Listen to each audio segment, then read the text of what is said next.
Whoa, yeah, baby! It's time to turn the power on and get the turbo switches on maximum because we're talking about the Turbografx-16.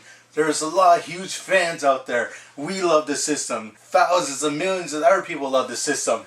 Like, I see Magical Chase go on eBay for like $2,000. So, you gotta know there's gotta be people out there that still go nuts for the system. And that's why we made a top 10 list why people love the Turbografx-16, the higher energy video game system. Alright, so let's get right down to number 10 right now. Number 10 is the sleek design of the Turbografx-16 itself. Yeah, the PC engine, which was the original Japanese Turbografx-16, it was even smaller. But still, this is a pretty small and sleek system by itself. I love its sexy black design, the black and orange. Oh, it was a cool step up from the original Nintendo. To the games, cards, and all that, it was something different. Design is something you want when you're buying a $300 system like that, and that's how much we originally paid for it. And what do you say, Jay? I'm here with? Relaxation. Yep, and he's a big Turbografx-16 fan too. And now we got to talk about now that we're old men. Yep, he's older though. Yeah, got more gray hair. That's right. Some stressful games out there made it this way. Alright, another cool feature, number 9, is the 16-bit color to it. Like, you look at a Sega Genesis game, original 8-bit Nintendo game, boom, they had less colors, and it looked kind of like faded in because they only had so much color to work with. This one had 256 maximum colors they could have on screen. This system packed a lot of power when it came out. Like, I think that's why I bought Turbografx-16 over Sega Genesis, because the games are so colorful. You want a game to have like that maximum impact. And what better way to do that than have a mix-mash of colors on the screen at once? Yeah. Sure, the Sega Genesis can probably do more shit, technical wise, but hey, we all need a little color in the world, baby. Have a little bit of Jungle Fever and show some love to the Turbo. Okay, now let's get off topic. Number 8, the TurboDuo. Now, this system, it's very expensive and hard to track down, but with this cool little baby, me and Jay use this one all the time to play the games, the Turbo games. We don't use Jay's wimpy little Turbo. No offense, man. Because this plays it all. This plays your card games, your CD games, the Super CD games, even the Japanese CD games. So it's region free? It's region free, but I won't play the stupid cards, like the Japanese cards. Oh, I only accept American cards. USA, USA. What game you got in there? I got Real Court Tennis. Ooh. Yeah. Thanks. Oh, come on, that one's good. That one's better than the one we played the other day. Right. Davis Cup Tennis. Yeah, stay away from that one, but we're not doing the worst of yet. No, not yet. Yeah, so Duo plays all. That one's number 8. If you can find the Duo, get it. It's an awesome system. Very underrated. Okay, and that brings us to number 7 here. Number 7 is another cool piece of hardware, the TurboExpress. Nice. Yeah, this one came out a year after the Turbografx-16, when the portable rage was all the rage. Everybody had the a Game Boy, the Game Gear, the Atari Lynx, and NEC said, alright, me too, I'm going to join in. But instead of getting all new games, you could just put your regular TurboGrafx games in this thing. And boom, you got a 16-bit color system on the go. Yeah. Yeah, you can play the TV on it with the TV tuner, but you can't do that no more since nobody's using antennas.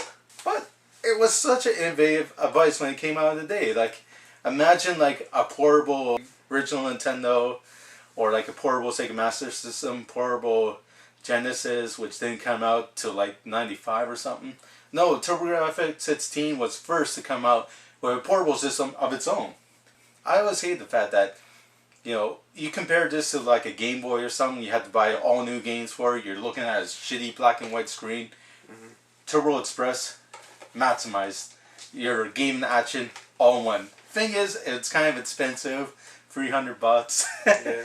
But it's still an amazing piece of hardware, and that's why it's number 7, baby. And number 6 here is Turbo Fire is standard in the controllers. Ah, I love that feature. Good say, feature. ooh, my fingers hurt because I pressed the button too much. Put the turbo on, boom, hold on to it. You can shoot all you want and a bunch of shooters. Yeah, it's called Turbo for a reason. Yeah. And that's what I love about it. You know, you didn't have to buy a rapid fire controller. Or have one modded. Yeah. Here, you just open up the box. Oh, you got Turbo Fire on there. That's awesome. And it became an integral part of the gameplay.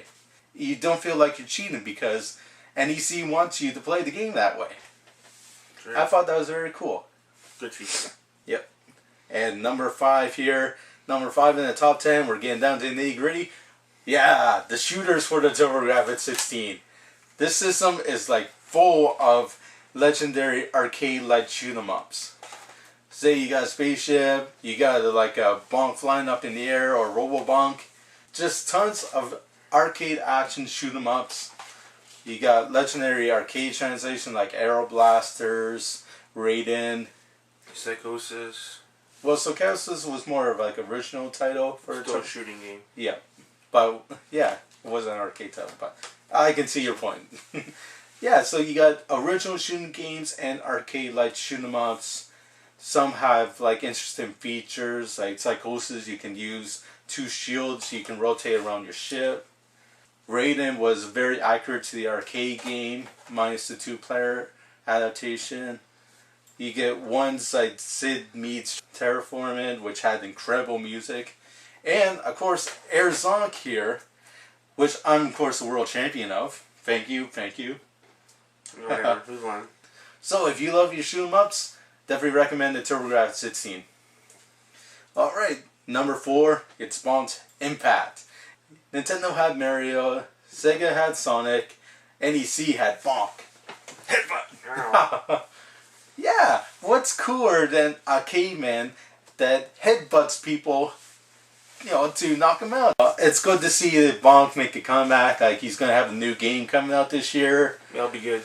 Well, Bonk is a pretty big name still. I think it did pretty good for the Turbo. There's actually 4 games that you can get that have like Bonk in for Turbografx-16 alone. Yeah, you got Bonk 1, Bonk's Revenge, Bonk 3, Bonk 3 CD, and Air Zonk if you count the fact that it's kind of like a spin-off. So 5 games, or whatever. I can't count. That's right. Yeah, and he moved over to the Game Boy, Super Nintendo, and now he's coming back again to do some more headbutting. That's right. Yeah, I just love that character. And yeah, didn't you have that game too? I did. Yeah, I see people headbutting all the time, and we try to headbutt things, but we always get like concussions and all that. That's right. Yeah, this guy is so tough that he doesn't get any concussions, and he headbutts dinosaurs. What's more badass than that? Yeah, so Bonk bonks his way into number 4. Okay, and number 3, it's the multiplayer. We can play some like Bomberman, some Motor Rotor, and some Super Volleyball, and Tennis. Yeah. Ooh. No Davis Cup tennis though. That sucked. Yeah. Yeah, and that's a cool integral part of the Turbografx-16. You can hook up 5 players to it, like this instead of like the standard 2 or 4. You have to buy multi-tab, unfortunately, to even play 2 players. But when you bought that multi-tab, you set up 5 players. Boom! It's like an instant party. You get a bunch of people together and try to blow up one another and like Bomberman. Oh, whatever. I walked right into it. It's not on fire, man. I like Jay extra crispy. I gotta thank the Turbografx-16 for adding multiplayer to the lineup of games. And number 2, it's the CD technology. Yeah, the Turbografx-16 was one of the first to introduce CD games to the console market. You flop in the CD, boom, it's good to go, and you got CD audio.